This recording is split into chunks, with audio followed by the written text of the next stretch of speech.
All right, Jessie, November 5th, you're taking on Nonito Donaire for the WBO championship. First off, congratulations on the title shot. I know you've been wanting this for a long time. You're taking on Nonito Donaire, who is been one of the top fighters, was one of the top fighters for a very long time in his prime. Break him down as a fighter. What do you still think about him? Is he past his prime? Does he still have it in him? What do you think of him?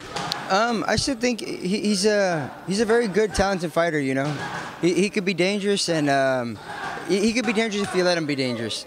And I think he's at the edge already, where he's either in or he's out. And I think this fight is really going to make or break him. But we're going to go in. We have a good game plan, and we're going to go in there and we're going to execute it. What was your reaction when you were told you'll be fighting him for the WBO championship?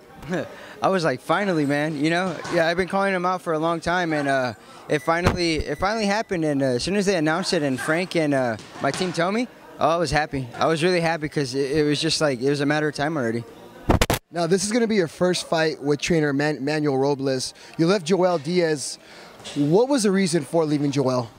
It just wasn't the same no more. We didn't have a good connection anymore. It was just basically just going to the gym, working out, and the same routine. He didn't change up his boxing routine. He didn't change up any of his workout routine. All the resume that he did was just all the same. And I was seeking for something new, hoping something new would pop out, and nothing happened. And that's when I branched out to Manuel Robles, and I'm here now, and it's been great. What was that conversation like when you told him you'll be leaving him? It was just like, you know, our time is done here. There's nothing more that you can do that's going to help me, and I just told him straight up that it was time just to separate, and I was going to branch out and see what else is out there. What was his reaction? He was upset. You know, he got real upset because, I mean, I am a star in the making, and I am going to reach my goals and become a world champion, and, you know, I guess he was just upset that he's not going to be a part of that. Do you still communicate at all with him? Any type of communication whatsoever? No, there's no communication there whatsoever. You know, it went to a little sour relationship, and that's the way I'm gonna keep it. I'm gonna keep going on with my career. If he doesn't want to talk, that's up to him. As you mentioned, you are a star in the making. You could have had your choice of pretty much any trainer in boxing, but you chose Manuel Robles here in Carson at the Rock Gym. What was the purpose? What was it about Manuel that attracted you the most? His work ethic. You know, the way he thinks, and it's not just him. It's Edgar Jalso as well, who's Manny's a helper, and them two guys together, it's unbelievable the things they do. You know, they communicate well. They communicate with the fighters well. They train us, and they have everything's in order and everything's organized, and they know how to keep 10 guys in order, and everybody's working hard at the same time. I've been here a few times. The environment is almost like a family. When you walked in here, what was your first impression the very first day?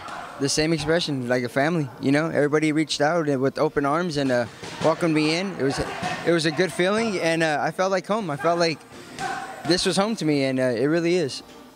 Your stablemate is Oscar Valdez. He's also fighting November 5th on the undercard. Well, he'll be defending his WBO championship.